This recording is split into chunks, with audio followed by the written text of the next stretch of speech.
사독 제사장직의 회복, 에디 첨리 박사님의 첫 번째 강의입니다. 오늘 여러분과 나누고 싶은 것은 기초에 대한 메시지입니다. 고린도전서 10장에는 다 구름과 바다에서 미크바, 침례를 받았다는 말씀이 있습니다. 저는 언젠가 누군가로부터 하나님의 구름이 움직일 때 우리가 그것과 함께 가야 한다는 말을 하는 것을 들었습니다. 이스라엘 자손이 광야에서 많은 실수를 했지만 결코 잘못하지 않은 한 가지는 그들이 항상 구름을 따라 행진했다는 것입니다. 저는 여러분에게 우리는 잠시 캠핑을 하고 있다고 말하고 싶습니다. 우리는 샤밧과 절기를 이해하고 절기를 기념하며 그것들을 배우기 위해 노력하며 이 땅에서 캠핑을 하고 있습니다. 이제 하나님의 구름이 떠올라서 다시 나아가는 때인 것 같습니다. 이제 구름이 움직이면 하나님께서 드러내실 새로운 것들이 있습니다. 저는 그 과정을 시작하려고 합니다. 저는 오늘 그것들에 대해서 완전하게 알려드리지는 못할 것이지만 하나님의 구름이 다음을 향해 움직이는 것과 관련된 기초를 놓는 과정을 시작하려고 합니다. 여러분이 이런 개념을 이전에 들어보신 적이 있는지는 모르겠지만 저는 한 20년 전에 그것의 시작 부분에 대해서 들었습니다. 그것은 중세에 카톨릭 교회가 많은 것들을 왜곡시켰을 때 하나님께서는 회복의 과정을 시작하셨다는 것입니다. 마틴 루터의 우리가 믿음을 통해 은혜로 구원받았다는 것으로 회복은 시작되었습니다. 왜냐하면 카톨릭 교회는 면죄부를 사야만 구원받는다고 가르쳤기 때문입니다. 하나님께서는 그때로부터 회복을 이루어 오셨고 지금도 여전히 그 회복의 과정을 진행하고 계십니다. 사도행전 3장에는 만물을 회복하실 때까지는 하늘이 마땅히 그를 받아들이라는 말씀이 있습니다. 모든 만물이 회복해 갈 것이라는 말씀입니다. 사실상 마지막 때 엘리야의 사역은 회복의 사역입니다. 말라기 4장 4절에서 5절 말씀을 읽어보겠습니다. 너희는 내가 호렙에서 온 이스라엘을 위하여 내 종 모세에게 명령한 법, 곧 율례와 법도를 기억하라.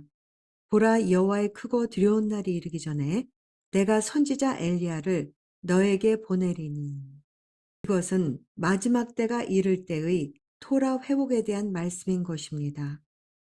마태복음 17장에서 예수께서는 왜 엘리야가 메시아 앞에 먼저 와야 한다고 가르치셨는지에 대한 질문을 받으셨습니다. 엘리야가 와서 모든 것을 회복시킬 것이기 때문입니다. 하지만 엘리야는 이미 와 있다고 말씀하셨는데 그 뜻은 침례 요한을 말씀하신 것이었습니다. 왜냐하면 누가복음 1장 17절에서 요한에게는 엘리야의 영, 곧 엘리야의 능력이 있다고 했기 때문입니다. 메시아의 몸의 회복은 바깥 뜰에서부터 시작되었습니다. 우리는 믿음을 통해 은혜로 구원을 받습니다. 우리가 믿음을 통해 은혜로 구원받게 한 것이 무엇이죠? 예수께서 우리의 죄의 용서를 위해 십자가에 달려 죽으시고 그분의 피를 흘려주신 것입니다. 그래서 우리가 그것을 받아들일 때 우리는 믿음을 통해서 은혜로 구원을 받게 되고 바깥들에 있는 죄단은 믿음을 통한 은혜로 구원받는 회복의 과정을 거치는데 우리가 있는 곳은 지성소입니다.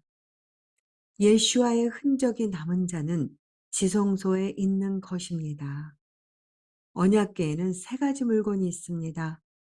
그 중에 하나는 십계명인데 그것이 말하는 영적 회복은 바로 예수와를 메시아로 믿는 믿음의 표현으로서 우리가 그분의 토라를 따를 필요가 있고 특별히 소홀히 여겨진 부분인 샤밧과 절기를 회복하는 것입니다. 우리는 지난 20년 또는 25년 어쩌면 그보다 더 많은 시간 동안 그 회복 가운데 있다고 볼 수 있습니다. 주님께서 우리에게 드러내 주셨다고 믿는 것은 만나가 담긴 그 망아리인데 그것은 더 큰 출애굽에 관한 티칭을 의미하고 있으며 메시아께서 이스라엘의 12지파들을 모으시고 연합시키기 위해 오실 것이라는 것입니다. 여러분이 저희 티칭들을 들어보셨다면 제가 그동안 아주 자세하게 그 문제들에 대해서 지금껏 가르쳐 왔다는 것을 잘 아실 것입니다. 제가 오늘 나눌 것은 아주 중요한 메시지로서 하나님께서 지금 우리의 시대에 시작하고 계신 아론의 쌍난 지팡이 회복에 대한 예언적인 메시지입니다. 결론적으로 아론의 쌍난 지팡이 회복의 방식, 즉 어떻게 그것이 예언적으로 회복되어질 것인가는 사독 제사장직의 회복을 통해서라고 말씀드리고 싶습니다. 우리는 지난 10년, 15년, 20년, 25년간을 기독교 측의 것들을 배웠습니다. 우리가 아는 것처럼 콘스탄틴이 행했던 것들과 우리는 그리스 로마식 기독교를 따라왔습니다. 하지만 우리는 성경을 그리스 로마 관점이 아니라 히브리적 관점으로 이해하는 것이 필요하다는 것을 알아야 합니다. 하나님께서는 한쪽의 것만을 듣고 이해해온 우리에게 다른 쪽의 것들, 즉 유대적인 측면도 이해하기를 원하신다고 말씀드리고 싶습니다. 하나님께서는 우리가 성경적인 유대적 역사도 이해하기를 원하십니다. 성경적인 유대적 역사를 이해하기 위해서는 대제사장직의 역사를 이해할 필요가 있습니다. 그리고 궁극적으로 그 역사는 쿰란 공동체를 통해서 알게 됩니다. 역사가들은 그 공동체에 살던 자들을 칭하기를 에세네파라고 했습니다. 여러분들이 그것에 대해서 생각해 보지 않았을 것이기 때문에 사도행전에서 결국 예수야를 메시아로 받아들이게 되었던 많은 유대인 초대교회 신자들이 아마도 누구였는지에 대해서 물어보신 적이 없을 것입니다. 이제 여러분들은 그들이 누구였는지에 대해서 아시는 것이 중요합니다. 대체로 그들은 쿰란에 살았던 에센의 공동체였고 결국 그들이 쿰란 동굴에 성경 두루마리 묶음들을 우리에게 남겼습니다. 1947년에 그것들이 발견되었는데요. 우리는 사실상 1990년대 중반까지는 그 두루마리에 있는 것들을 공식적으로 배우기를 시작하지 않았습니다. 25년이 더 지난 지금도 우리는 여전히 그것들을 살펴보려고 하거나 그것들을 이해하려는 과정 가운데 있는데요. 저는 사회사본의 발견이 무엇보다도 이 길을 걷고 있는 우리, 즉 여러분과 저를 위한 것이라고 말하고 싶습니다. 그것에 의미 있는 적용을 볼 수 있는 유일한 자들은 여러분과 저이기에 전통적인 교회나 전통적인 유대교는 이러한 의미 있는 적용을 볼 수는 없을 것이라고 생각합니다. 따라서 저는 왜 그것들이 우리에게 의미 있는 적용을 줄 것인가에 관한 기초를 놓는 작업을 시작하려고 합니다. 그것을 알기 위해서 우리는 대제사장 제도와 그것의 역사를 공부하고 이해해야 합니다. 왜냐하면 성경적인 유대적 역사의 길은 쿰란을 통해 이어졌기 때문입니다. 그런데 우리는 지금까지 그것에 대해서 배워보지를 못했습니다. 그래서 저는 여러분을 위해 그 과정을 시작하려고 합니다. 저는 여러분을 위해 기초를 놓을 뿐이고 제가 여기 있는 동안 그 문제의 결론을 여러분과 나누지는 못할 것입니다. 그 문제의 결론은 여러분에게 나중에 전할 수 있을 것입니다. 자, 그러면 티칭을 시작하겠습니다. 이스라엘의 대제사장의 시작은 아론과 그의 아들들부터입니다. 아론은 4명의 아들들이 있었는데 나답과 아비후, 엘르아살과 이다말입니다. 제가 사회사본을 연구해서 오늘 밤 나누게 될 내용을 깨닫기 전까지는 몰랐었는데 아론이 유다 지파인 아내와 결혼했었고 이 결혼이 예언적이란 관점을 갖게 되었습니다. 어떻게 이 결혼이 예언적인지 보여드리기를 바랍니다. 출애굽기 6장 23절에서 일어난 일들을 보면 아론이 암미나답의 딸 엘리세바를 아내로 취했다고 되어 있습니다. 민수기 1장 7절에 유다 지파에서 아미나답의 아들 나손이 등장하고 아론은 유다 지파에서 아내를 얻습니다. 말씀드리지만 이것은 예언적이며 저는 이제부터 여러분들에게 어떻게 그렇게 되었는지에 대해서 보여드릴 수 있기를 바랍니다. 아론은 4명의 아들이 있었는데 그 중에 2명은 죽임을 당했습니다. 민수기 3장 4절 나답과 아비후는 시내 광야에서 여호와 앞에 다른 불을 들이다가 여호와 앞에서 죽어 자식이 없었으며 엘르아살과 이다말이 그의 아버지 아론 앞에서 제사장의 직분을 행하였더라. 아론의 아들들을 통해서 내려오는 남은 이스라엘의 대제사장들은 모두 엘르아살과 이다말의 후손인 것입니다. 민수기 3장 4절에서 나답과 아비후는 자식이 없었고 엘르아살과 이다말이 제사장의 직분을 감당했다고 합니다. 여러분들이 토라를 따르며 이해하기 위해 매주 토라 포션을 공부하고 있기 때문에 피나스에 대해서 아실 것입니다. 그가 했던 행동을 하나님께서는 귀중하게 보셨기에 민수기 25장 12절 말씀에서 여러분이 익숙하게 여기실 내용인 내가 나의 평화의 언약을 구하 맺겠다 라고 말씀하셨습니다. 그런데 아마도 여러분은 그 다음 구절에 그리 많이 신경 쓰지 않았을 텐데요. 그것은 그와 그의 후손이 영원한 제사장 직분의 언약을 가질 것이라고 말씀하신 것입니다. 하나님께서는 비느하스에게 그의 자손을 통해 영원한 제사장직을 주시겠다고 약속하셨습니다. 여러분은 아마도 그것이 어떻게 성취되는지 그리고 어떤 모양으로 이루어지는지에 대해서 이해하지 못하고 있을 것입니다. 하지만 오늘 밤에 그것이 어떤 모양으로 이루어지는지 그리고 그것의 중요성을 보여드리고 싶습니다. 엘리아살에게는 비느하스라고 이름하는 아들이 있었는데 그는 영원한 제사장직을 약속받았습니다. 이제 우리가 추적해 볼 것이 있는데요. 제사장직에서 아론의 계보를 따라 가볼 것입니다. 이다말과 엘리아살이 있는데요.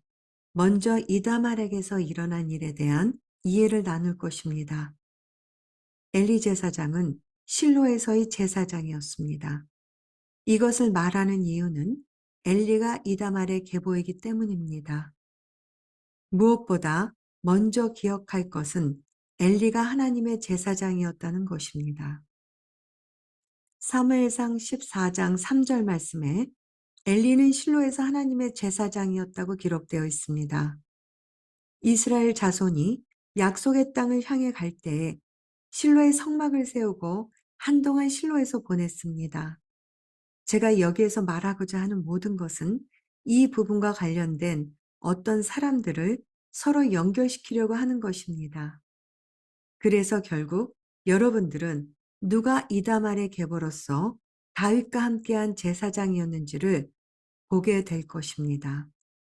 그것에 대한 연결들을 보여드리기 위해서 제가 설명을 해드리겠습니다. 아히두은 아히멜렉이라는 이름의 아들이 있었고 아히멜렉은 아비아달이라는 이름의 손자가 있었습니다. 아비아달이 다윗과 함께 했었는데 다윗과 함께 했었던 아비아달이 이다말의 계보에 속했습니다. 아비아달은 다윗 위에 도망쳐서 달아났는데 역대상 24장 3절 말씀에서 아히멜렉은 이다말의 계보라고 말씀합니다. 아히멜렉으로부터 아비아달이 나왔습니다. 저는 반복해서 가르치기를 좋아하는데요. 만일 여기에서 처음 듣게 되셨다면 정보들이 너무 많아서 여러분들의 이해를 돕기 위해 여러 번 반복해서 들으시기를 바랍니다. 제가 슬라이드를 포함해서 지금까지 말한 모든 것은 유대인 백과사전에서 가져온 것입니다. 엘리는 실로에서 대제사장이었고 이스라엘을 다스리는 사사였습니다. 엘리는 아론의 넷째 아들이었고 다말의 후손이었는데요. 그들과 관련된 구절들을 참조해 보면 이다말의 후손이라는 것을 어떻게 알 수 있는지 알려줍니다. 제가 앞서 나눈 성경 말씀들이 그러한 사실들을 알려줍니다. 사무엘상에서 이다말의 후손인 엘리에게 예언이 주어졌는데요. 결국 그의 집이 황폐하게 되리라는 예언이었습니다. 사무엘상 2장 27절 하나님의 사람이 엘리에게 나와 그에게 이르되 주가 이같이 말하노라. 2장 31절 보라 날들이 이르리니 내가 내 조상 집의 팔을 끊어 내 집에 노인이 하나도 없게 하리라. 예언이 주어지면 이 예언에 대한 확증이 있는데요. 어려운 확증이 될 수도 있지만 그 예언의 확증은 홈리와 비느하스입니다. 이 비느하스는 민수기에서 보았던 그 비느하스가 아닙니다. 엘리에게 두 아들이 있었는데 그들이 죽임을 당하리라는 것입니다. 사무엘상 2장 34절 이 일들이 내게 표적이 되리니 그들이 둘 다 한날에 죽으리라. 사무엘상 4장 11절 말씀에서 또 하나님의 괴는 빼앗겼고 엘리의 두 아들 홈리와 비느하스는 죽임을 당하였더라. 이제 우리는 엘리의 집이 황폐할 것이라는 예언을 보았고 엘리가 이다말의 계보이며 이제 예언의 확증까지 보았습니다. 그런데 한편 민수기로 돌아가서 비느하스에게 주어진 예언도 있습니다. 그의 자손을 통해 영원히 제사장 직분이 있게 된다는 예언입니다. 엘리에게 주어진 예언의 확증에 이어지는 말씀이 있습니다. 사무엘상 2장 35절에 내가 나를 위하여 신실한 제사장을 일으키리니 그는 내 마음과 내 생각에 있는 그대로 행하리라. 내가 그를 위하여 든든한 집을 세우리니 그가 나의 기름 부음 받은 자 앞에서 영원히 걸으리라. 엘리에게 심판이 임할 것이라는 예언이 주어졌으나 다른 한편으로 하나님께서 신실한 제사장을 세우실 것이라는 말씀을 하셨습니다. 처음에는 이다말의 계보인 아비아달이 다윗과 함께하며 그를 도왔으나 다윗 이후에 아비아달은 피하여 달아났습니다. 아비아달은 다윗에게 사울이 하나님의 제사장들을 죽였다는 것을 알렸습니다. 이제 우리는 아도니아 이야기를 끄집어내야 하는데요. 그는 다윗의 넷째 아들입니다. 다윗이 죽음을 앞두고 누워있을 때 아도니아는 그의 아버지 다윗의 뒤를 이어 다음 왕으로 자신을 세우려고 했습니다. 열왕기상 1장 1절 이제 다윗 왕이 나이 많아 연로하니 열왕기상 1장 5절 그때 핫기스의 아들 아도니아가 자신을 높이며 이르기를 내가 왕이 되리라 하고 자신이 다윗의 뒤를 이어 왕이 될 것이라고 한 것인데요. 이 자는 누구입니까? 사무엘하 3장 4절에서 그는 다윗의 넷째 아들임을 볼 수 있는데요. 아도니아가 자기 자신을 다윗의 뒤를 잇는 왕이 되려고 힘쓸 때 이다말의 계보에 속했던 제사장 아비아달이 그 선언을 돕기 위해 참석했었습니다. 제사장 아비아달은 아도니아의 편에 섰던 것이고 제사장 아비아달이 아도니아를 따랐다고 기록되어 있습니다. 그러나 나단 선지자와 사독 제사장이 다윗과 함께 했었습니다. 여기에서 다윗과 함께하는 두 제사장들의 역할을 보면은 이다말의 계보인 아비아달 제사장과 또 한 명인 사독 제사장입니다. 아직 여러분들에게 나누지 않은 것이지만 사독은 비느하스의 자손이고 사독은 엘르아살의 계보입니다. 열왕기상 1장 8절 제사장 사독과 여호야다의 아들 브나야와 대언자 나단과 시므이와 레이와 다윗에게 속한 용사들은 아도니아와 함께하지 아니하였더라. 그들은 아도니아가 다음 왕이 될 것이라고 선포하는 곳에 참여하지 않았고 그들은 다윗에게 충성했습니다. 하지만 아도니아가 다른 사람들과 아비아달의 도움으로 자신을 왕이라고 선언한 것을 알게 되었습니다. 나단 선지자는 연로하여 누워있는 다윗에게 가서 아도니아가 하는 일이 무엇인지 아십니까? 이것이 폐하께서 인정하신 후에 일어나기를 원하시는 일입니까? 라고 물었습니다. 열왕기상 1장 23절, 24절.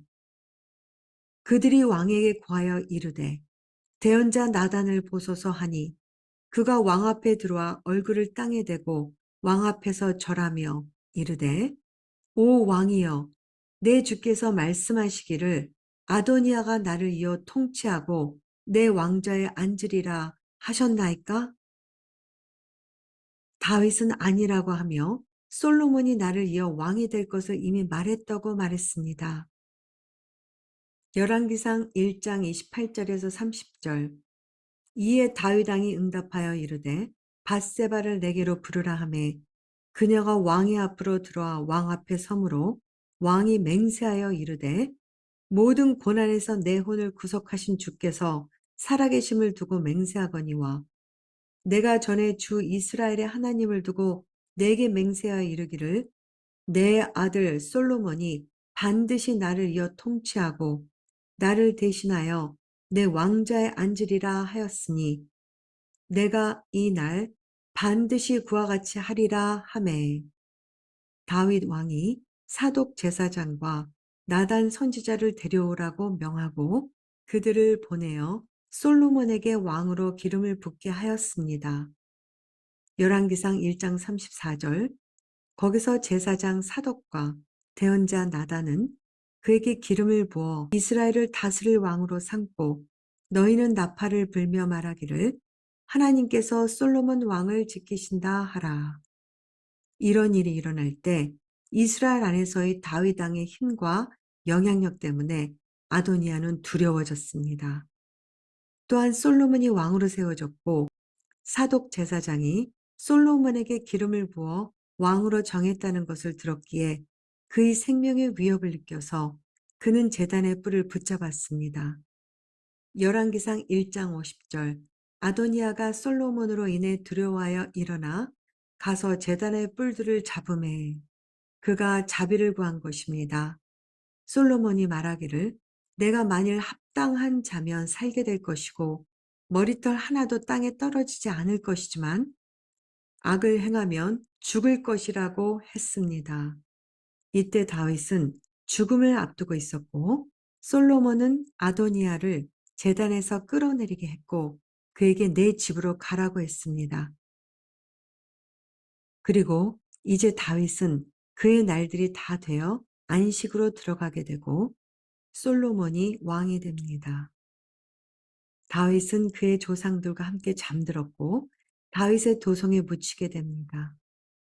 그리고 나서 결국 솔로몬은 그의 아버지 다윗의 보좌에 앉게 되지요. 이 시점에서 좀 벗어난 것이지만 다윗이 연로하여 누워 있었을 때 신하들이 젊은 처녀를 데려와 왕의 옆에 눕게 하면 왕의 남은 날들이 조금 더 편할 것이라고 해서 그렇게 했는데 그 젊은 여자의 이름은 아비삭이었고 수넴 사람이었습니다.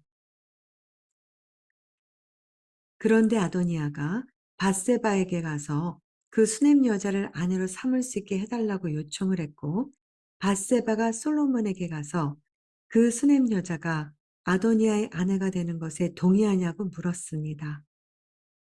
하지만 솔로몬은 언젠가 그가 자신을 대적하기 위해서 돌아올 것을 알았기에 그의 생각을 좋게 여기지 않았습니다. 솔로몬은 이런 종류의 일들이 결국 그를 대적할 수 있는 뿌리가 되고 씨앗이 된다는 것을 알았던 것입니다. 그래서 그는 아도니아를 죽이라고 명령했습니다. 열왕기상 1장 24절. 그러므로 이제 나를 굳게 세워 내 아버지 다윗의 왕좌에 오르게 하시고 또 친히 약속하신 대로 나를 위해 집을 세우신 주께서 살아계심을 두고 맹세하노니 아도니아는 이날 죽임을 당하리이다 하고, 그리고는 솔로몬은 아비아달에게 갔습니다. 아비아달은 이다말 계보의 제사장이었는데 그가 아도니아가 왕이 되는 것을 선언하는 데 도왔었기에 마땅히 죽어야 할 일이었다고 말했습니다. 왜냐하면 그는 다윗의 뜻을 배신했기 때문이었습니다. 하지만 솔로몬은 그에게 그가 하나님의 언약궤를 메었기 때문에 살려주겠다고 했습니다. 열왕기상 1장 26절, 왕이 제사장 아비아달에게 이르되 너는 마땅히 죽어야 하느니라. 그러나 내가 내 아버지 다윗 앞에서 주 하나님의 궤를 메었고. 솔로몬은 그를 살려주었지만 아비아달에게서 제사장의 자격을 빼앗았고 대제사장을 다윗에게 충성했던 제사장으로 세우게 되는데요. 바로 이 부분이 오늘 나누고자 하는 가장 중요한 내용이기에 주의 깊게 들으시기를 바랍니다. 솔로몬을 위한 대제사장을 사독 제사장으로 세우게 되는 것입니다. 이제부터 이 부분에 주의해야 합니다. 열왕기상 2장 27절 말씀. 이처럼 솔로몬이 아비아달을 쫓아내어 주의 제사장이 되지 못하게 하였으니 이것은 그가 주의 말씀 곧 그분께서 실로에 있던 엘리의 집에 관하여 이르신 말씀을 성취하려 함이었더라. 이 예언은 이전에 엘리에게 주어졌던 것이었는데 이제 그 예언이 성취된 것입니다. 그 성취된 예언이 무엇이었죠? 바로 아론의 아들 중 한 명이었던 이다말의 계보가 더 이상 제사장이 되지 못하게 된 것입니다. 이때부터 오늘날까지 이다말의 계보에서 나온 대제사장은 없었습니다. 이 예언은 그의 집이 황폐하게 되리라는 것이었는데 그 의미는 이다말의 계보에서 대제사장이 다시는 나오지 못하게 되는 때가 올 것이라는 말입니다. 그리하여 이제는 사독이 제사장이 됩니다. 비느하스에게 주어졌던 예언을 다시 상기시켜 드리자면 그의 용감한 행동 때문에 그의 자손이 영원한 대제사장직을 갖게 되리라는 것입니다. 지금껏 다윗의 이야기로 우리는 이 예언이 어떻게 성취되어 가는가를 보기 시작했습니다. 왜냐하면 사독은 엘리아살의 계보인 비느하스의 자손이기 때문입니다. 아론은 4명의 아들이 있었으나 대제사장직의 계보는 오직 한 명의 아들을 통해서만 끝까지 이어졌고 그가 바로 엘르아살이었고 그 예언은 사독을 통해 성취되게 됩니다. 여러분에게 상기시켜 드리고 싶은 하나님의 말씀은 사무엘상 2장 35절 말씀입니다.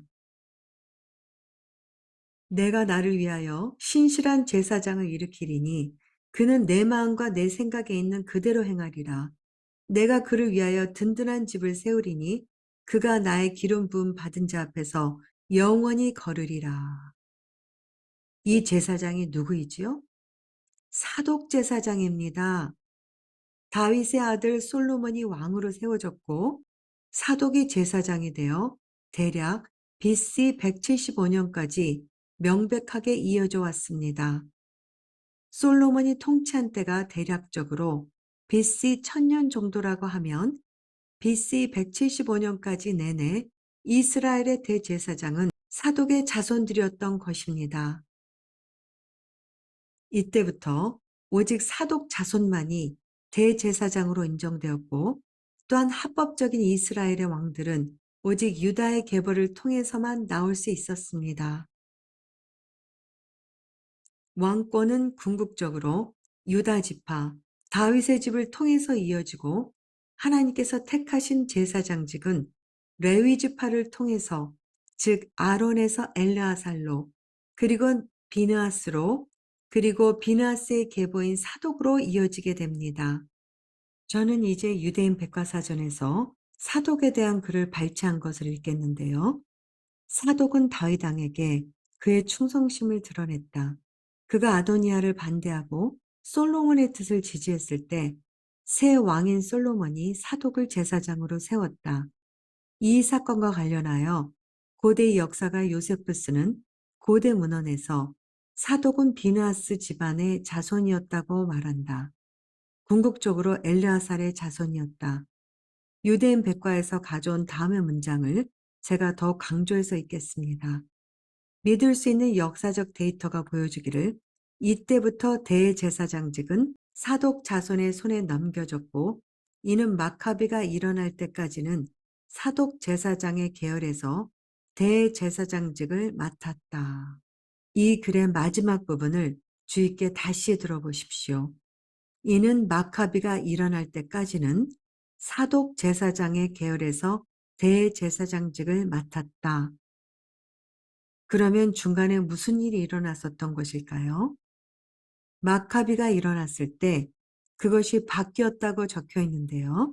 그것이 사실이라면 제가 함께 보고 싶은 말씀이 있습니다. 민수기 16장 말씀인데요.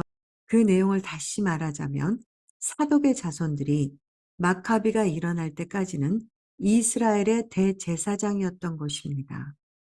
이제 질문을 하겠는데요. 여러분 모두가 답을 할 수 있을 것이라고 생각합니다. 저는 이미 여러분들이 정답을 알고 있다고 생각하지만 여러분께 질문을 드리겠습니다. 여러분들 중에 고라의 반역을 지지할 사람이 몇 명이나 될까요? 그런 분 계시나요? 저는 여러분들 모두가 그것에 동의하지 않을 것이라고 생각하는데요. 그것이 무엇인지 정확하게 모르실 수 있기에 고라의 반역이 무엇이었는지를 설명할 필요가 있습니다. 그 반역을 진정으로 이해하기 위해서 제가 더 자세히 나누어 보겠습니다. 고라는 누구였나요? 민수기 16장 1절 말씀을 읽겠습니다. 그분께서 너와 또 너와 함께하는 너희 모든 형제 그 레위의 아들들을 데려다가 자신에게 가까이 있게 하셨거늘 너희가 제사장 직분도 구하느냐? 그들에게 성막을 섬기는 영광이 주어졌는데도 그것을 넘어 제사장 직분까지도 원한다는 내용입니다. 고라의 반역은 레위 지파에는 속했지만 엘리아살의 계보는 아니었던 자들이 제사장직을 욕심내었던 사건입니다. 그것이 고라의 반역이라고 불리는 것이고 하나님은 그 일에 대하여 용납하지 않으셨던 것입니다. 왜냐하면 전염병이 발생했고 많은 사람들이 죽었기 때문입니다. 모세는 전염병을 멈추기 위해서 바로 향로를 가져오게 해야 했습니다. 그리고 민수기 17장에서 보듯이 하나님은 궁극적으로 이스라엘의 모든 지파의 지팡이를 가지고 오게 하시고 싹이 난 지팡이를 가진 자가 바로 하나님께서 선택하신 자라고 하셨습니다. 아론의 싹난 지팡이 이야기를 아실 것입니다. 이 사건이 너무나 중요해서 이것을 이스라엘이 잃어버리지 않게 하시기 위해 아론의 지팡이를 지성소 언약궤 안에 넣으라고 하셨던 것입니다. 이 사건이 하나님께 아주 중요한 것인데요. 왜냐하면 하나님께서는 매우 거룩하시기 때문입니다. 이스라엘 백성에게 제사장이 되어야 할 사람은 아론의 계보에 속한 사람이어야 한다는 것을 교훈하는 것이지요. 이것은 우리가 지금 배우고 있듯이 제사장의 계보는 엘리야사를 통해 그리고 비느하스의 약속을 통해 그리고 사독을 통해서 이루어져야만 하고 아론의 혈통에 속하지 않은 레위인은 안 되는 것입니다. 아마도 우리 중에 많은 분들이 수년 동안 한우카를 기념해 왔을 텐데요. 여러분은 한우카에 대한 이야기를 잘 아시고 계실 것입니다.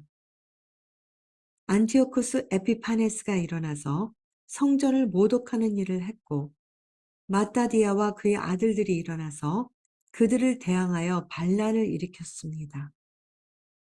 그들은 처음에는 안티오쿠스 에피파네스가 저질렀던 신성 모독적 행사들을 타파했었는데요. 마카비가 누구인지 아십니까? 그들은 레위인들이었고, 제가 다음으로 하게 될 이야기가 여러분이 아마도 모르는 성경의 유대적 역사의 일부일 것입니다. 저도 1년 전에는 몰랐었는데요. 이것이 바로 우리가 그 움직임을 이해하기 시작해야 하는 것과 관련된 이야기이고, 성경의 유대적 역사를 이해할 수 있는 한 부분이기 때문입니다. 그래서 우리는 하나님께서 앞으로 구름을 움직이실 준비를 하고 계심을 이해할 수 있습니다. 우리는 잠시 캠핑을 하고 있었던 것과 같기 때문입니다. 하나님께서 곧 구름을 움직이실 것이고, 그분이 구름을 움직이실 때 그것은 바로 아론의 쌍난 지팡이를 회복하실 목적을 이루시기 위한 것입니다. 그것은 바로 사독 제사장직을 회복시키시려는 목적을 위해서입니다. 마카비가 성공적으로 성전을 재봉헌한 후에 결과적으로 일어나게 된 일은 마따디아의 5 아들 중 한 명인 요단이 이스라엘의 첫 번째 마카비 계열의 대제사장이 됩니다. 마카비 계열의 대제사장을 다른 말로 하스모니안이라고 하는데요. 이것이 하스모니안 왕조라고 불립니다. 그런데 잠깐, 사독의 아들들이 솔로몬 시대 이후로 이스라엘의 대제사장직을 이어왔었는데요. 정확하진 않지만 대략 BC 1000년경부터 BC 175년까지 약 800년 동안이었죠. 말하자면 긴 시간 동안이었다는 것인데, 무엇인가 큰 변화가 일어났으며, 그것은 바로 안티오쿠스 에피파네스의 침략으로 인해서 시작이 되었던 것입니다. 이때 이스라엘의 군대 장관이 누구였을까요? 바로 마카비였고, 그가 군대를 장악했습니다. 그때 사독이 군대를 장악했었나요? 아니죠. 그 당시에 군대를 장악한 자가 그 나라의 권력자인 것입니다. 결국 요나단이 헬라의 셀루시드 왕에게로 갔고, 그 왕은 안티오코스 에피파네스를 따랐었습니다. 그는 그에게 돈을 지불했고, 헬라는 이스라엘 군대의 지지가 필요했습니다. 그 당시에 마카비가 이스라엘의 군대를 장악하고 있었고, 그들은 정치적 거래를 한 것이었습니다. 여기에서 헬라 왕은 하스모니안 왕조인 요나단을 이스라엘의 대제사장으로 인정했을 것이고, 요나단은 마카비 군대가 헬라 왕을 지원하게 했고, 그 당시 페르시아로부터나 헬라와 다른 지역들 안에서 존재하는 셀루시드의 적들을 방어하게 했을 것입니다. 요나단은 첫 번째 마카비의 하스모니안 대제사장이었다고 역사가들이 말하고 있습니다. 이스라엘에게 결말이 좋지 않은 제사장들을 세운 것으로 인해서 시민 전쟁이 있게 되고, 그로 인해서 로마가 들어오게 되었다고 합니다. 헤스모니안이 제사장직을 맡는 순간부터 사독 자손들은 오늘날까지 다시는 이스라엘에서 대제사장직을 할 수 없었다고 합니다. 이제 에스겔서 44장 말씀으로 가보겠습니다. 여러분들 잘 따라오시고 계시죠? 제가 중요한 메시지를 읽을 텐데요. 왜냐하면 이것이 그 문제에 있어서 하나님의 뜻을 알 수 있는 곳이기 때문입니다. 우리가 살펴볼 것은 토라 포션으로 돌아가서 비느하스의 예언 부분인데요. 사독 제사장에 대한 예언으로서 그 문제에 대한 하나님의 뜻을 보아야 합니다. 에스겔서 44장 15절 말씀을 읽어보겠습니다. 그러나 이스라엘의 자손이 나를 떠나 곁길로 갔을 때에 내 성소의 책무를 지킨 웨이 사람 제사장들 곧 사독의 아들들은 내게 가까이 나와 나를 섬기되 그들이 내 앞에 서서 기름과 피를 내게 드리리라. 주 하나님이 말하노라. 에스겔 44장 24절. 또 그들은 시비가 있을 때 일어나 재판하되 내 판단대로 그것을 재판하고 내 모든 집회에서 내 법들과 내 법규를 지키며 또 내 안식일들을 거룩하게 할지니라. 이 말씀에서 알 수 있듯이 하나님께서는 사독의 자손들을 토라 논쟁을 판결하는 자로 인정하셨습니다. 에스겔서 44장 24절 말씀에서 보면 사독의 자손들이 논쟁 가운데서 재판한다는 것이 무슨 뜻일까요? 이것은 신명기 17장 8절로 돌아가서 참조할 수 있습니다. 신명기 17장 8절에서 11절 말씀. 내 성중에서 서로 피를 흘렸거나 다투었거나 구타하였거나 서로 간에 고소하여 내가 판결하기 어려운 일이 생기거든 너는 일어나 내 하나님 여호와께서 택하실 곳으로 올라가서 레위 사람 제사장과 당시 재판장에게 나아가서 물으라. 그리하면 그들이 어떻게 판결할지를 내게 가르치리니 여호와께서 택하신 곳에서 그들이 내게 보이는 판결의 뜻대로 내가 행하되 그들이 내게 가르치는 대로 삼가 행할 것이니 곧 그들이 내게 가르치는 율법의 뜻대로 그들이 내게 말하는 판결대로 행할 것이요 그들이 내게 보이는 판결을 어겨 좌로나 우로나 치우치지 말 것이니라. 이것이 참조할 관련 구절인데요. 신명기의 관련 구절에서 보면 재판에서 그들이 판결을 내릴 것이다 라고 하나님께서 말씀하셨는데요. 제가 왜 이 말씀과 연결시키고자 하는지 아십니까? 여러분들은 왜 랍비가 토라와 관련된 권위를 가지고 있으며 랍비, 더 나아가 사내들인이 주도하는 것을 반드시 존중하고 순종해야 함에 대해서 생각해 보셨나요? 이것과 관련해서 신명기 17장 8절에서 11절 말씀이 오늘날 정통파 유대인들이 토라에 대한 그들의 권위를 주장하는 것이라고 알고 있습니다. 정통 유대인들은 이 구절들을 기반으로 확신시키려고 하고 있으며 그렇게 주장하고 있습니다. 그런데 에스겔서에서도 같은 것을 언급하고 있습니다. 에스겔 44장에서도 신명기 17장에서 말한 그 권위를 하나님께서는 사독의 자손들에게 주셨다고 말씀하시고 계십니다. 여기에서 제가 말씀드리고자 하는 것은 조금 장황하다고 생각되지만 저는 단지 성경 말씀을 통해서 설명하고 있으며 여러분들에게 아론의 대제사장의 계보가 그의 아들 엘리야사를 통해 이어져 가야 하는 것에 대해서 상기시켜 드리는 것입니다. 아론에게는 4명의 아들이 있었다고 앞에서 말씀드렸었는데요. 역대상 6장에서 시작하여 엘리야살의 계보가 이어집니다. 엘리야살과 비나스를 지나서 내려가다 보면 그 혈통으로부터 역대상 6장 8절 사독 1이 있고 계속 내려가다 보면 결국 역대상 6장 12절에 사독 2가 있게 되는데요. 결국 바벨론 포로까지 내려가게 됩니다. 여러분들은 잘 안 보이시겠지만 스크린에서 보면 아론으로부터 12번째가 사독 1이고 19번째가 사독 2입니다. 19번째인 사독 2가 솔로몬과 함께했던 사독이었습니다. 그로부터 이어지는 모든 대제사장들이 사독의 자손이라고 불렸고 19번째인 사독 2가 솔로몬과 함께했던 사독이었습니다.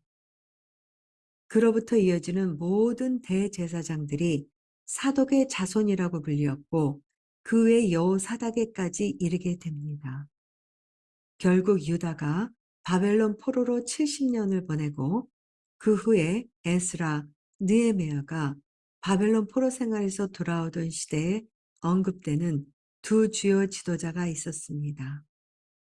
한 명은 수르바벨인데 그는 유다 지파에 속했고 또 한 명은 여호수아인데 이 이름을 예슈아라고도 부를 수 있습니다. 그는 수르바벨 시대의 대제사장이었고 바벨론 포로에서 돌아왔습니다. 제사장 여호수아는 사독 제사장이었습니다. 성전의 재건과 회복은 유다 지파에 속한 지도자 아래에서 이루어졌는데 그 중에 한 지도자는 유다 자손인 수르바벨일 것이며 또 한 지도자는 사독 제사장 계보에 속한 누군가일 것입니다. 민수기 12장 말씀을 보면 제사장의 리스트는 수르바벨과 여호수아에서 거슬러 올라가는데 이들은 그들이 바사 시대라고 부르는 때의 제사장이었습니다.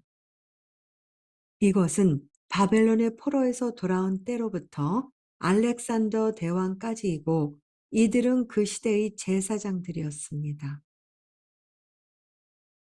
요세푸스가 얏도아에 대한 역사적인 문맥을 제공하는데요. 얏도아는 느헤미야 12장 11절에서 언급되고 있는 마지막 대제사장이었습니다. 요세푸스가 말하기를 대제사장 얏도아는 알렉산더 대왕과 같은 시대의 사람이었기에 이들은 헬라 시대 초기의 제사장들이었습니다. 스가랴 4장이 여러분들에게도 익숙하시리라 보는데요. 메노라가 있고 그 옆에 두 기름 부음 받은 자들이 있는 장면이지요.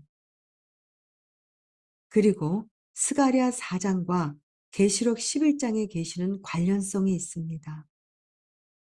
두 증인에 대한 예언의 말씀인데요. 저자는 스가랴 14장에서 흥미로운 설명을 하고 있는데요. 이 두 기름 부음 받은 자들에 관련하여 평생 들어본 적이 없는 설명입니다. 그리고 계시록 11장의 예언도 그들에 대한 예언으로서 살펴보자면 그것은 문자 그대로의 맥락이고 다른 차원의 의미로도 말할 수 있습니다. 그것은 메노라의 환상에 히브리어로 말하자면 이 기름의 아들들은 다윗의 집에서 회복된 사독 제사장을 말한다는 것입니다. 제가 티칭을 시작할 때 아론이 유다 지파로부터 아내를 얻은 것이 예언적이라고 말했던 것을 여러분들은 기억하시지요? 지금부터 제가 그것이 어떻게 예언적인지를 말씀드리겠습니다. 그것은 아주 중요한 예언적인 말씀입니다. 하나님께서 선택하신 두 계보 중에 하나는 다윗의 집을 통해서 이어가게 될 유다 지파입니다. 여기에서 유다 지파는 메시아께서 태어나실 왕의 계보입니다. 그리고 두 계보 중에 다른 한 계보는 레위 지파 중 사독의 계보로서 엘르아살, 비나하스, 사독을 통해 이어지는 제사장 아론의 계보라는 것입니다. 제가 미처 깨닫지 못했던 것은 예슈아 집안의 배경에 대한 것이었는데요. 예슈아의 어머니 마리아는 엘리사벳의 사촌이었습니다. 엘리사벳은 친례 요한을 낳았고 엘리사벳의 남편인 사가랴는 아론의 계보에 속한 레위 지파였습니다. 마리아가 엘리사벳과 사촌이었고 제사장 계보에 속한 침례 요한을 엘리사벳이 낳았으니 예슈아의 집안의 배경은 다윗 왕조인 유다의 계보와 레위 지파인 사독 대제사장의 계보가 합쳐진 것입니다. 정말 놀랍죠? 이제 예수와께서 침례 요한에게 가셨을 때를 기억해 봅시다. 침례 요한이 제가 무엇이길래 라고 했을 때 예수와께서는 아니다. 모든 일을 이루기 위해서 나는 너에게 미크바 정결례, 즉 침례를 받아야 한다 라고 말씀하셨는데요. 왜 그분은 모든 의를 이루기 위해서 침례 요한의 미크바 정결례, 즉 침례를 받으셔야 했을까요? 왜냐하면 예수와께서는 선택받은 제사장직을 인정하셨기 때문이었고, 침례 요한이 사독 제사장의 계보였기 때문입니다. 예수께서는 사독 제사장의 역할과 직무와 권위를 인정하시고 계셨던 것입니다. 스가랴 6장 11절 말씀을 보면 은과 금을 취해 관들을 만들어 요세덱의 아들 대제사장 여호수아의 머리에 그것들을 씌우고, 요세덱은 사독의 발음과 비슷한데요. 여호수아는 사독 제사장의 계보입니다. 이 예언에서 관이 사독 제사장에게 씌워지고 있는데, 가지라고 이름하는 사독 제사장에게 예언이 주어졌습니다. 그것은 메시아에 대한 예언인데요. 그가 자랄 것이고 그가 주의 성전을 지을 것이다 라고 쓰여 있습니다. 따라서 이 두 선택된 계보인 다윗의 집과 사독 제사장에 대해서 이렇게 말씀하신 것입니다.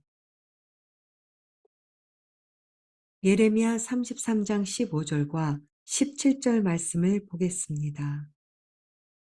그 날들과 그때에 내가 다윗을 위하여 의의 가지가 자라나게 하리니 이스라엘의 집 왕자에 앉을 사람이 결코 다윗에게 끊어지지 아니하며. 예레미야 33장 18절 말씀. 또 내 앞에서 번제 헌물을 드리고 음식 헌물에 불을 붙이며 계속해서 희생물을 드릴 사람이 레위 사람 제사장들에게 끊어지지 아니하리라 하시니라. 이 구절 자체는 여러분이 그 구절의 의미를 이해하기 위한 정보를 주지는 않지만, 우리가 앞서 훑어보았던 모든 것이 그 구절을 이해할 수 있게 해주는 정보를 주고 있습니다. 사실상 그것은 아론의 제사장 계보를 말하고 있는데요. 그것은 아론의 제사장 계보에 주어진 약속입니다. 따라서 하나님께서는 다윗의 집과 아론의 제사장 계보를 확정해 주시고 계십니다.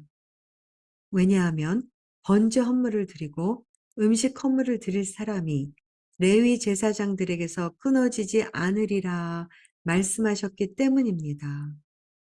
바로 아론과 그의 아들들이 제단에 번제를 드리는 자들이라고 말씀하신 것입니다. 이것은 바로 선택된 레위의 계보는 사독 제사장들이라는 것입니다. 에스겔 43장 1절 말씀. 주 하나님이 말하노라. 너는 내게 가까이 와서 나를 섬기는 제사장들, 곧 사독의 씨에서 나온 레위 사람들에게 죄 헌물로 어린 숫소 한 마리를 줄지니라. 그리고 그분은 예레미야 33장에서 말씀하십니다. 예레미야 33장 22절 말씀. 사람이 하늘의 군대를 셀 수 없으며 바다의 모래도 측량할 수 없음 같이 내가 내 종 다윗의 씨와 나를 섬기는 레위 사람들을 번성하게 하리라 하시니라.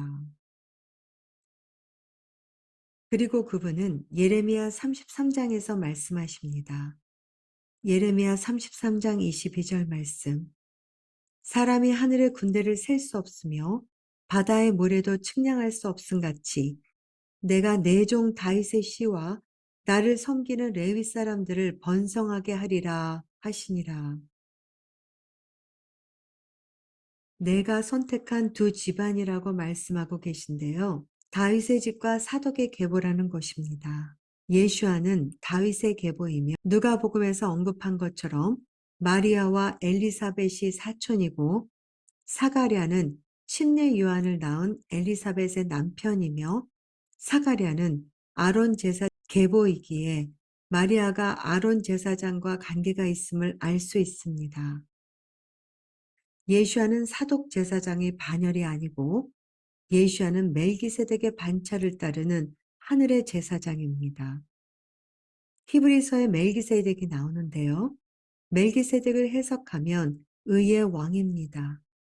히브리어로 멜렉은 왕이고 ጼ덱은 의라는 뜻입니다. ጼ덱의 모음을 바꾸면 짜독, 즉 사독이라고 발음할 수 있습니다. 두 단어는 같은 히브리어 글자를 가집니다. 성경 히브리어에는 모음이 없어서 어떻게 발음하는가는 문장의 맥락으로 정해집니다. 따라서 궁극적으로는 멜기세덱은 사독 제사장들의 왕으로 번역될 수 있습니다. 예수아는 멜기세덱 제사장이기 때문에 그분은 사독 제사장들의 위에 있고 그분은 사독 제사장은 아니지만 멜기세덱 제사장의 반차이기에 사독 제사장의 반차보다 더 높은 위치에 있습니다. 자, 이제 알렉산더 대왕과 헬라 시대로 가봅시다. 헬라 시대에서 BC 175년까지의 기간 동안 요세푸스는 대제사장에 대한 중요한 자료들을 제공했습니다. 요세푸스는 우리에게 그 기간 동안의 대제사장의 목록을 알려줍니다. 물론 그는 사독의 아들들의 이름들을 나열했는데요. 한옥과 이야기에서 알 수 있듯이 헬라 사람들은 헬라식 생활 방식을 강요하려 했고 성전에 대해서도 자기들의 것을 강요했습니다. 요나단이 헬라의 셀루시드 왕과 계약을 맺었을 때 헬라인들은 대제사장직을 통제하고 영향을 미치려고 했습니다. 그때의 사독은 대제사장직에서 쫓겨나고 마카비 가문의 하스모니안이 대제사장직을 취했습니다. 이것이 고라의 반역이었다는 것을 이미 언급했는데요. 사독 제사장들은 쫓겨나서 무엇을 했을까요? 그들이 예루살렘의 성전에서 도망쳐서 광야로 들어갔는데 쿰란 동굴로 들어가서 거기서 공동체를 세웠습니다. 자, 이제 알렉산더 대왕과 헬라 시대로 가봅시다. 헬라 시대에서 BC 175년까지의 기간 동안 요세푸스는 대제사장에 대한 중요한 자료들을 제공했습니다. 요세푸스는 우리에게 그 기간 동안의 대제사장의 목록을 알려줍니다. 물론 그는 사독의 아들들의 이름들을 나열했는데요. 한옥과 이야기에서 알 수 있듯이 헬라 사람들은 이스라엘에게 헬라식 생활 방식을 강요하려 했고 성전에 대해서도 자기들의 것을 강요했습니다. 요나단이 헬라의 셀루시드 왕과 계약을 맺었을 때 헬라인들은 대제사장직을 통제하고 영향을 미치려고 했습니다. 그때의 사독은 대제사장직에서 쫓겨나고 마카비 가문의 하스모니안이 대제사장직을 취했습니다. 이것이 고라의 반역이었다는 것을 이미 언급했는데요. 사독 제사장들은 쫓겨나서 무엇을 했을까요? 그들이 예루살렘의 성전에서 도망쳐서 광야로 들어갔는데 쿰란 동굴로 들어가서 거기서 공동체를 세웠습니다. 그곳에서 이루어진 쿰란 공동체에서는 사독 제사장들이 수장들로 세워졌던 것입니다. 제가 이스라엘에 여행 갔을 때 그들이 쿰란으로 저를 데리고 가서 모든 것을 보여주었고 약간의 필름도 보여주었지만 그들은 그 당시에 이런 것들에 대해서 전혀 말해주지는 않았습니다. 사독의 자손들이 쿰란 공동체의 리더들이었다는 것은 아주 중요한 사실입니다. 역사적인 증거들에서도 안티오쿠스 에피파네스의 시대 동안 사독 제사장권이 몰락하고 그 후에 대제사장직이 하스모니안 가문에 의해 인수되었다고 알려줍니다. 쿰란 동굴에 살았던 자들이 언제부터 그곳에 있었는지에 대해서는 사회사본에서 기본적으로 그들의 공동체가 시작되었을 때를 알려줍니다. 대략적으로 BC 175년입니다. 대략 예수야께서 오시기 175년 전인데요. 그들이 그곳에 있었을 때 그들은 메시아의 오심을 기다리며 기대하며 결성되었습니다. 그들이 영감을 얻었던 성경 구절이 무엇인지 아십니까? 성전이 회파되고 그들이 대제사장직에서 해임되는 상황 속에서 어떻게 대처해야 할지를 의논했고, 그들은 그들이 결단해야 할 일들에 대한 확신을 이사야 40장 3절에서 영감을 얻었던 것입니다. 이사야 40장 3절 말씀을 보면 광야에서 외치는 자의 소리가 있어 이르기를 너희는 주의 길을 예비하라. 사막에서 우리 하나님을 위해 큰 길을 곧게 만들라. 이 말씀 구절이 바로 사회사본에서 그들이 말하고 있는 쿰랑 공동체의 콜링이 되는 구절이라고 합니다.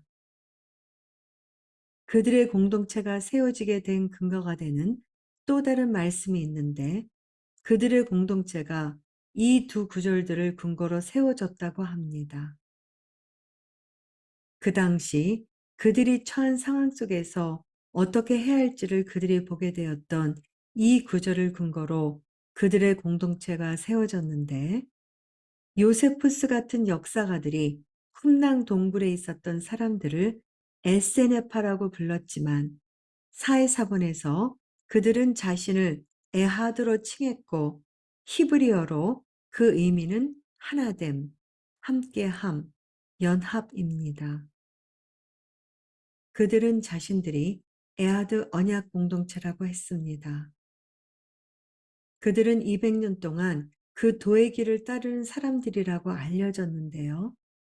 그 길을 예비하라는 이 말씀 구절 때문이었다고 합니다.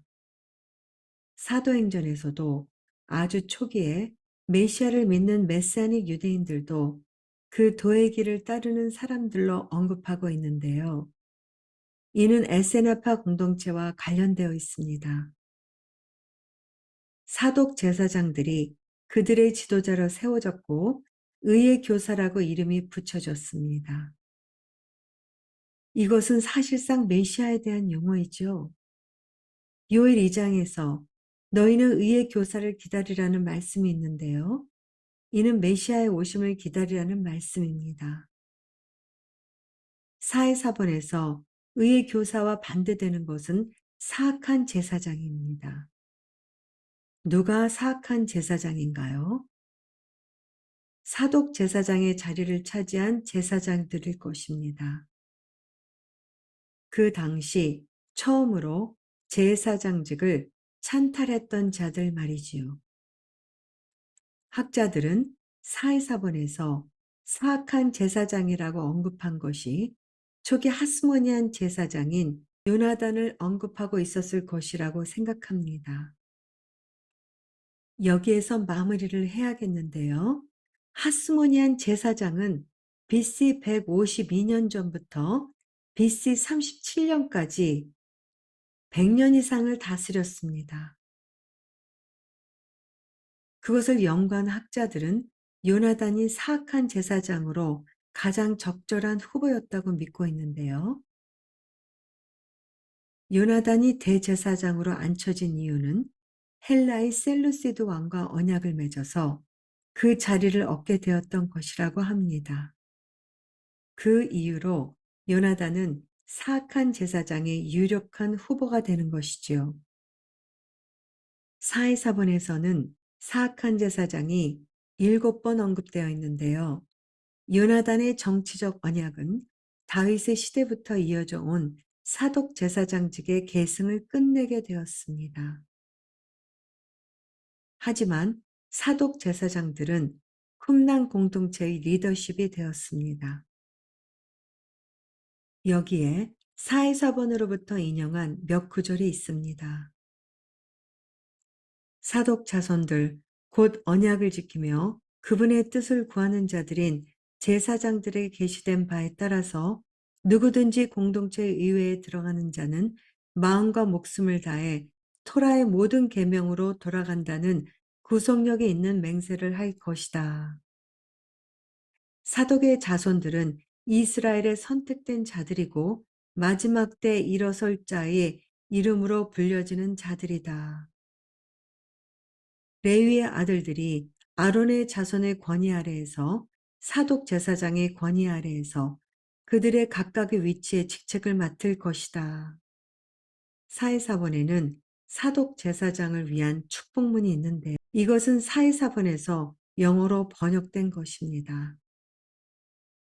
제가 연구했었던 여러 책들 중에서 유대인이 저자인 이 책 속에는 사회사본에 대한 모든 것과 성경 역사 속에서 무슨 일이 일어나고 있었는지를 설명하고 있습니다. 쿰란 공동체에서의 이상적인 제사장이 구체화된 것으로서 사독 제사장의 중심 위치는 의심할 여지가 없다고 합니다. 우리에게 약간은 익숙하지 않은 구절인 사도행전 6장 7절에서는 이렇게 말하고 있습니다. 사도행전 6장 7절 하나님의 말씀이 자라나서 예루살렘에서 제자들의 수가 크게 늘어나고 제사장들의 큰 무리도 믿음에 순종하니라. 요세프스에 의하면 그 당시에 세 종파가 있었는데 사두개파, 바리새파, 그리고 사독 제사장에 의해 이끌리는 쿰란 공동체입니다. 위의 말씀에서 제사장들의 큰 무리는 누구일까에 대해서 생각해 봅시다. 사두개파일까요? 바리새파일까요? 그들이 누구일까요? 그들은 바로 사독 제사장들입니다.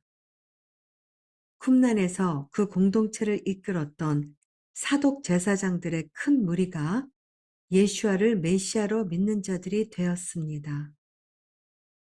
예수아께서 이 의로운 사독 제사장 후손들의 무리와 관련되셨다는 것이 놀랍지 않습니까? 에스겔 44장 15절 말씀을 상기시켜 드리고 싶습니다. 에스겔 44장 15절 말씀. 이스라엘 자손이 나를 떠나 곁길로 갈 때에 내 성소의 책무를 지킨 레위 사람 제사장들, 곧 사독의 아들들은 내게 가까이 나와 나를 섬기되 그들이 내 앞에 서서 기름과 피를 내게 드리리라. 주 하나님이 말하노라. 이제 여러분들을 위해 다시 강조하는 것은 에스겔 44장 15절에서 하나님께서 선언하시기를 사독 자손 제사장들이 재판에서 판결할 것이라고 하시고 계십니다.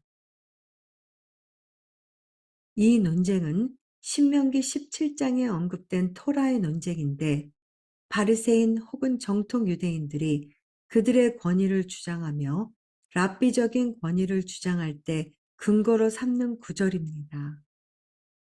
하지만 제가 꼭 말씀드리고 싶은 것은 제가 오늘 나눈 것으로 인해서 여러분들이 혼란이나 오해를 하지 않으시기를 바랍니다.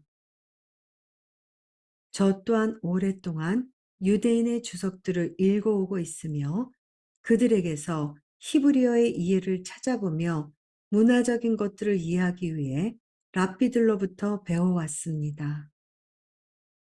우리는 정통 유대인으로부터 많은 것들을 배우고 있는데요. 토라 주석들과 문화, 히브리어 등을 배우고 있습니다. 이러한 것들도 정말 필요합니다.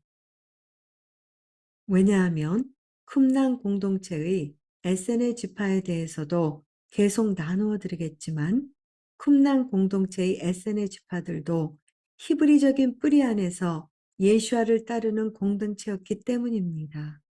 하나님께서는 그 모든 것들을 우리가 배우고 연구하기를 원하십니다. 왜냐하면 이 모든 것들이 우리를 여기까지 이루도록 도움을 주었기 때문입니다. 저는 계속해서 랍비의 성경 말씀에 대한 통찰을 공부할 것입니다. 많은 경우 그것은 아주 통찰력이 있기 때문입니다. 사실 저는 그것의 중요성을 강조하려고 노력하고 있습니다. 하지만 오늘 제가 말씀드리고 싶은 중요한 포인트를 다시 정리해 드리자면 우리가 준세하는 토라에 관한 모든 판결을 내리는 정통 유대인들의 권위에 대한 인정에 관해서입니다. 그들은 적어도 유대인 공동체나 정통 유대인을 꼭 따라야 한다고 말합니다. 저는 지금 우리가 따라야 한다고 하는 의무를 지우는 법령들을 그들이 만들 수 있다고 주장하는 그들의 권위에 대해서 말하고 있는 것입니다. 이것이 바로 제가 말하고자 하는 것이고 여기에서 강조하고 있는 것입니다. 제 생각으로는 에스겔서 44장의 내용이 그들이 신명기 17장 8절에서 11절 말씀을 가지고 주장하는 것들과 충돌한다고 봅니다. 그래서 저는 더욱 선명하게 이해하게 되었습니다. 지금까지 나누어 드렸던 아주 중요한 예언적 그림이 여러분들에게도 보이시기를 바랍니다.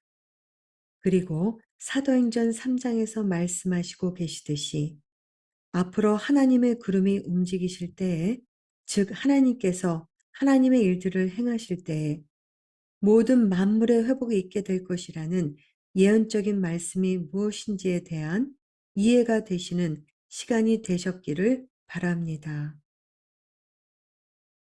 다시 정리하자면 거기에는 사독 제사장직의 회복이 포함되어 있고 그것은 토라 논쟁과 관련하여 판결을 내리는 사독 제사장의 권위가 회복됨을 의미하는 것입니다.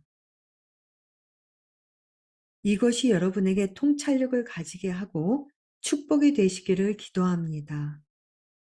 왜냐하면 하나님의 구름이 움직이는 것과 관련하여 제가 여러분을 위해 기초를 놓아드렸기 때문입니다.